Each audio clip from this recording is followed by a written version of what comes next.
Donc, rebonjour. Donc cette troisième intervention va parler des blockchains. Donc, dans le titre de la session, il y avait quand même blockchain. Donc, on a une présentation de blockchain par Fabrice Lefessant, fondateur et président d'Ocaml Pro, une entreprise qui depuis des années fait de la blockchain. Et donc, il va nous parler d'une nouvelle blockchain, Triton, et pourquoi ils se sont concentrés sur celle-ci. Merci Yannick. Alors je ne suis pas président, hein, c'est Muriel qui est présidente. Donc en fait, quand j'ai proposé cet exposé à l'OSXP, j'ai été rattrapé depuis par l'actualité. Parce que, en fait, quand on parle de performance, récemment, il y a eu quelques problèmes sur Ethereum. Donc, Ethereum, en gros, ils ont une vingtaine de transactions par seconde maximum, on va dire, actuellement avec la chaîne dans sa version actuelle.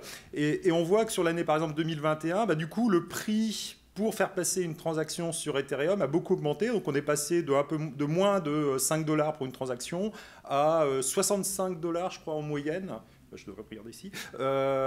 Et en fait, ça, c'est une moyenne. Donc, ça veut dire que, grosso modo, si vous, par exemple, si le matin, ici en France, vous soumettez une transaction, vous avez une chance de passer à 30 dollars. Mais si vous la passez dans l'après-midi, au moment où les États-Unis se réveillent, eh ben, ce sera plutôt 150 dollars. Ce qui commence à faire des frais assez élevés, surtout si vous voulez faire des petits tests ou des petites opérations.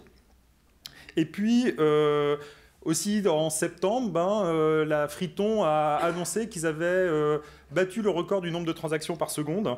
Donc, ils sont passés à 55 000 transactions par seconde sur un réseau externe. C'est-à-dire que ce n'est pas dans un data center comme le précédent record de, par exemple, Solana. Solana, ils étaient à 65 000 transactions par seconde, mais sur un réseau d'un data center et en pic. Alors que là, on voit que là, c'est 55 000 transactions, mais soutenues sur plusieurs heures, voire plusieurs journées. Je ne sais pas, je n'ai pas l'échelle exactement. Enfin, c'est trop petit pour que j'arrive à dire, mais je pense que c'est sur plusieurs journées, sur plusieurs semaines. Donc c'est quand même un beau record. Donc je vais vous parler de Friton, qui est de ce point de vue-là une blockchain à part, pour plusieurs raisons. Donc c'est un projet initialement lancé par Telegram, qui est vraiment axé sur la performance. Il n'y a pas eu d'ICO, mais une gouvernance basée sur la méritocratie. Et le but, c'est d'obtenir un cloud vraiment décentralisé à la fin. Donc je vais essayer d'élaborer sur tous ces points. Juste pour me présenter, moi j'ai un parcours qui part de la recherche. Donc j'étais chercheur à l'INRIA jusqu'à encore très récemment. Principalement sur les systèmes distribués à très large échelle, genre système pair à pair, et puis avec une deuxième thématique qui était le langage de programmation, avec ce qu'on aime bien, c'est une sémantique claire et du typage fort. J'ai pas mal contribué à des logiciels libres, donc en particulier, j'avais créé un des premiers lecteurs de vidéos sous Linux, c'était avant MPlayer, hein, donc c'était il y a très très longtemps. J'avais créé un logiciel aussi de pair à pair qui s'appelait MLDonkey, qui permettait d'aller sur plein de réseaux pair à pair. Et puis tout ça, je le faisais en OCaml, donc qui était mon langage préféré, on va dire, pour beaucoup de bonnes raisons. Et donc j'ai contribué pas mal d'outils open source à OCaml, j'ai fait partie à un moment de la core team, encore jusqu'à il n'y a pas longtemps. Et puis tout ça, ça m'a amené à faire partie du comité de projet, puis du comité de pilotage du hub open source à Systématique, où j'ai été un peu sensibilisé à tout ce qui était création d'entreprises, entreprises. Et donc je me suis lancé en 2007, hein, j'avais créé une première start-up qui était Peerpal, qui voulait faire un Facebook en pair à pair. Alors forcément, quand on va voir des investisseurs et qu'on leur propose de protéger les données des personnes, ça leur plaît pas, ça leur plaît pas beaucoup, donc ça n'avait pas bien marché. Et puis plus récemment, j'ai créé Ocaml Pro, donc pour faire du support sur OCaml, et plus récemment Origin Labs pour faire principalement de la blockchain. Donc comment OCaml Pro est tombé dans la blockchain? OCaml Pro, en gros, on a trois thématiques. On fait une sorte de startup studio, c'est-à-dire que des gens viennent nous voir et veulent qu'on leur développe un logiciel. Donc ça, c'est une partie de l'entreprise. On a de l'expertise aussi sur les langages de programmation et les méthodes formelles. Les langages de programmation, on a un peu de tout. On a même fait du COBOL récemment. Donc s'il y a encore des gens qui font du COBOL, venez nous voir. Donc comment on est tombé dans la blockchain? En 2014, on nous a demandé d'écrire un prototype de blockchain. À l'époque, ça ne s'appelait pas Tezos, mais c'est devenu Tezos depuis. Et jusqu'en 2017, où on a fait la plateforme d'ICO de Tezos. Donc c'était pour acheter des Tezos depuis Bitcoin ou depuis Ethereum. Et puis de 2017 à 2019, on était plus dans l'écosystème de Tezos, où on a fait par exemple le Block Explorer, on a fait un langage qui s'appelait Liquidity pour écrire des smart contracts, et divers autres outils. Jusqu'en 2019, ou en 2019, on a essayé de créer notre propre blockchain, donc ça s'appelait Dune Network, c'est un fork de Tezos. Et puis dessus, on avait nos propres langages, donc Love, et puis on avait même une version de Solidity qui n'était pas compilée, en fait, qui était exécutée directement sur la chaîn, ce qui est un gros avantage, parce qu'en fait, aujourd'hui, quand vous allez sur Ethereum, vous voyez des paquets binaires qui sont le code de votre contrat, mais vous n'êtes pas complètement sûr que c'est ce que vous avez écrit, enfin, ou ce que la personne prétend avoir écrit. Là, vous aviez directement le code Solidity sur la chaîne. Et puis, en 2021, on a entendu parler de Friton, et on a décidé finalement d'arrêter Dune et de le merger la communauté Dune dans la communauté Friton. Et aujourd'hui, donc, on fait du développement sur Friton, des audits, de la vérification de smart contracts, enfin les choses qu'on aime bien faire. Donc, pour revenir à Friton, c'est un projet qui a été lancé en 2018 donc, par Telegram. Donc, ils ont fait une ICO privée, c'est-à-dire auprès d'investisseurs, de gros investisseurs, et ils ont levé 1,7 milliard de dollars, je crois, donc pour créer une blockchain qui permettrait à leurs utilisateurs de s'échanger des crypto-monnaies facilement sur Telegram. Alors ça n'a pas beaucoup plu aux Américains. On l'a vu avec Facebook récemment, quand ils ont voulu aussi faire leur blockchain, on leur a fait comprendre que ce n'était pas une bonne idée, parce qu'ils venaient concurrencer le dollar. Et la SEC, donc le gendarme de la bourse américain, est venu voir Telegram et leur a dit non, votre ICO, c'est pas légal. Enfin, donc ils ont attaqué Telegram sur ce projet-là. Et en mai 2020, le CEO de Telegram a décidé d'abandonner le projet, parce qu'en gros, il y avait trop de risques légaux. Mais le code avait été réalisé entre-temps en open source. Et du coup, une autre startup, Ton Labs, a décidé de relancer le projet, donc sous le nom Friton, et en utilisant un mix du code C++ qui avait été écrit par Telegram et du code plus d'outillage autour de la blockchain qui avait été écrit par Ton Labs en Rust.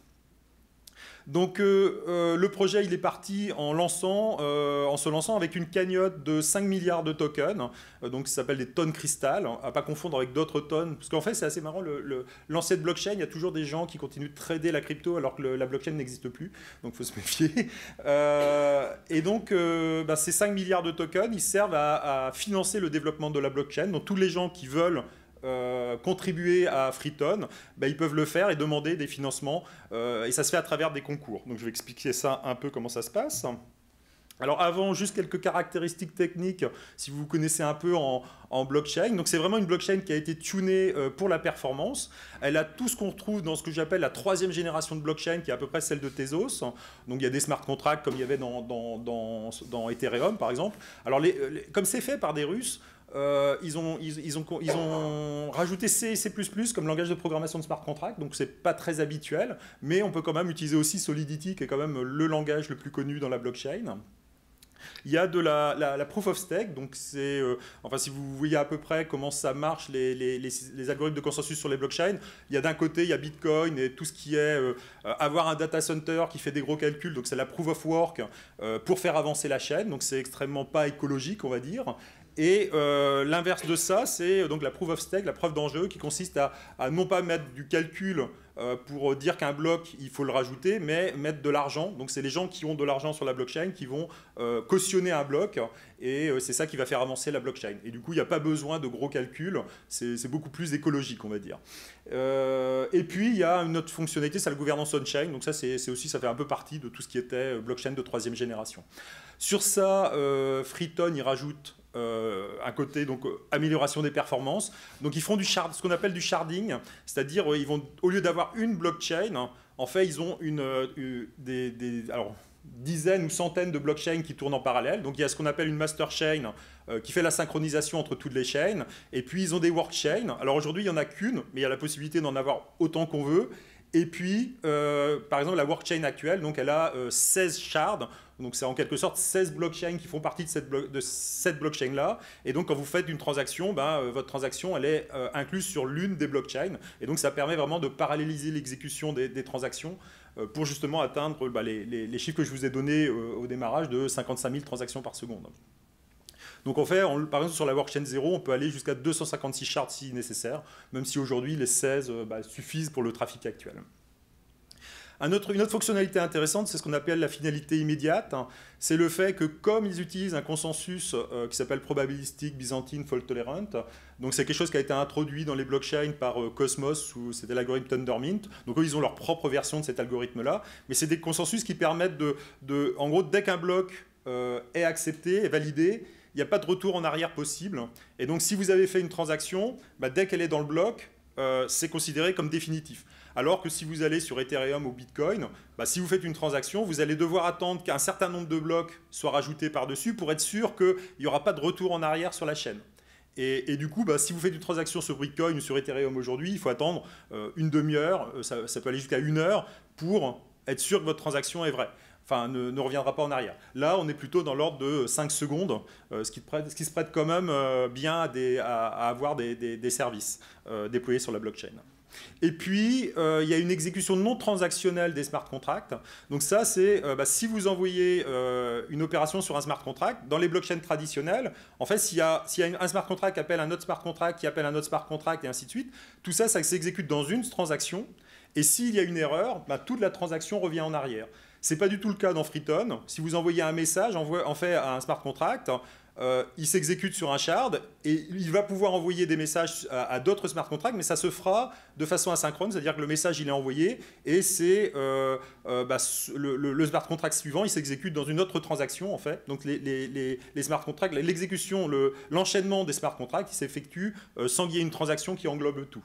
Donc ça demande un peu un effort conceptuel si on a l'habitude du modèle transactionnel pour passer à ces smart contracts-là, mais c'est quelque chose de, moi j'aurais tendance à dire, indispensable si on veut passer à des blockchains qui vont vraiment très très vite.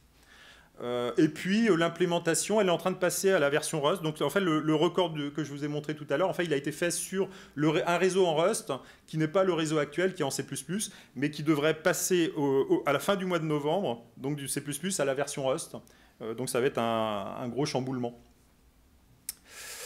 Alors, je vous ai dit aussi que la gouvernance, elle était totalement décentralisée. Donc, comme je vous ai dit, il y a une cagnotte qui a été faite au départ de 5 milliards de tokens. Et l'idée, c'est d'utiliser cette cagnotte pour financer en fait, le développement communautaire. Donc, c'est vraiment, j'aurais tendance à dire, c'est vraiment une communauté open source avec cette idée que c'est les gens qui contribuent au projet, qui sont financés par le projet et non pas les ICO classiques des blockchains où on donne beaucoup d'argent à une fondation. Et puis la fondation, finalement, elle n'en a pas grand-chose à faire que la blockchain se développe par la suite, puisqu'elle a son argent, et il y a les gens qui ont les tokens, mais il n'y a pas de lien entre les deux. Donc là, c'est vraiment les gens qui contribuent, qui ont des tokens, et du coup qui ont une incitation à contribuer encore plus, puisqu'ils ont été payés en tokens, donc ils ont intérêt à que ça se valorise. Donc c'est utilisé par exemple pour faire le développement des nœuds, des outils, des validateurs, mais aussi pour tout ce qui est marketing. Donc il y a des projets, par exemple, il y a des projets dans un peu tous les continents, on va dire, de personnes qui vont essayer de promouvoir Freeton dans leur pays ou leur continent ou leur communauté. Il y a pareil, tous les projets qui se lancent sur Freeton, ils peuvent demander à être financés au départ par ces tokens. Et puis, il y a toute une organisation. Donc, il y a une gouvernance principale qui a été créée au démarrage de la blockchain. Donc, c'était, je crois, 16 ou 17 acteurs qui étaient au lancement de la blockchain, qui ont le droit, justement, de dire quels sont les projets qui vont être financés. Donc, au Camel Pro, comme on avait pas mal contribué pendant l'année 2021, on a été accepté dans ce groupe-là tout récemment, en septembre. Et ça nous permet maintenant, aujourd'hui, quand il y a des grosses propositions qui arrivent, de dire si on est d'accord ou pas sur les évolutions de la blockchain. Et donc, les propositions en question, généralement, comme c'est des grosses propositions, c'est ce qu'on appelle des sous-gouvernances, c'est-à-dire des gens qui vont dire, moi, je vais vouloir organiser, par exemple, nous, on est dans la sous-gouvernance méthode formelle, donc tout ce qui va être vérification de contrat, vérification de smart contract ou vérification du code du nœud, ça va se faire dans cette sous-gouvernance. Donc, on a demandé un gros budget pour le faire. Et puis ensuite, on fait des concours. Donc, on lance un concours tous les semaines, tous les mois, sur différents sujets. Les gens qui ont envie de contribuer, ils font des soumissions en ligne. Donc, alors, je dis en ligne, mais en fait, c'est répliqué sur la blockchain. Donc, tout se passe sur la blockchain. Et puis, on a des jurys. Donc, nous, en tant que membres de la sous-gouvernance, on va regarder les soumissions, les évaluer, leur donner des scores. Et puis, les meilleures soumissions sont récompensées par des tokens qui viennent justement du budget qu'a reçu la sous-gouvernance de la gouvernance principale. Donc grosso modo, ça ressemble un peu à ça. Si on va sur gov.freeton.org, on a un site où il y a toutes les propositions. Donc j'ai ouvert l'onglet sur les sous-gouvernances, donc on voit qu'il y a beaucoup de sous-gouvernances, et n'importe qui peut venir rajouter une sous-gouvernance, enfin en tout cas soumettre une sous-gouvernance avec un budget, avec une thématique, et la gouvernance principale va l'accepter ou la refuser, suivant si suivant si les gens sont convaincus ou pas. Donc après, par exemple, si on prend une contest, eh ben, par exemple, celle-là, elle a été lancée par la sous-gouvernance académie, donc tout ce qui est promotion, tout ce qui est enseignement ou documentation de la blockchain. Donc on voit qu'il y a un PDF qui explique la contest. Il y a des dates, donc celle-là, elle est terminée, mais donc qui était de 8 septembre au 4 novembre. Et ensuite, il y a des scores. Donc les scores, il y a des gens qui ont fait des soumissions, donc ils ont été évalués, donc on voit les points qu'ils ont eus. Et si on prend une soumission, alors c'est la nôtre, elle a eu 10 points, donc sur 10, c'est pas mal. Elle a été évaluée, donc il y a les jurys mettent des petites appréciations. Alors généralement, il y en a certains qui font bien leur travail, c'est-à-dire qu'ils mettent un lien vers un document extérieur qui explique vraiment pourquoi ils ont mis ce score-là. Et puis, voilà, en fonction de ça, si on a un certain nombre de points, il y a un certain nombre de soumissions qui vont être rémunérées pour le travail fait. Donc si vous voulez vous lancer dans l'univers Freeton, vous pouvez regarder un peu tout ce qu'il y a comme contest, et puis essayer de participer, et si ça marche, vous serez rémunéré pour le temps que vous avez passé. Donc c'est assez bien fait, en fait, ça demande un petit peu d'investissement initial, mais généralement les gros travaux sont généralement découpés en petits morceaux, si bien que ce qui permet de généralement travailler plusieurs semaines, enfin pas trop longtemps, et savoir si on est rémunéré ou pas avant d'investir plus. Et si vous voulez donc soumettre une soumission, il y a une page web, vous rentrez votre clé cryptographique pour, si vous gagnez, être récompensé, vous soumettez un PDF, et puis vous envoyez ça, et c'est immédiatement soumis sur la chaîne, et le jury pourra l'évaluer plus tard. Alors, une chose aussi intéressante dans Freeton, c'est qu'ils ont vraiment cette notion de vouloir remplacer carrément le web, vouloir remplacer le cloud en disant tout doit se passer sur la blockchain. Et un reproche qu'ils faisaient aux blockchains classiques, c'est qu'en fait, elles ne sont pas vraiment décentralisées. Donc, elles vous disent, les blockchains classiques, ce qu'on fait sur une blockchain classique, c'est une DApp, c'est-à-dire une application décentralisée sur la blockchain. Et cette DApp, c'est un ensemble de smart contracts, et puis un site web. Et ce site web, via une extension de navigateur, bon, généralement, les gens utilisent MetaMask, qui est l'extension de navigateur pour Ethereum, et toutes les blockchains qui sont un peu forkées sur Ethereum.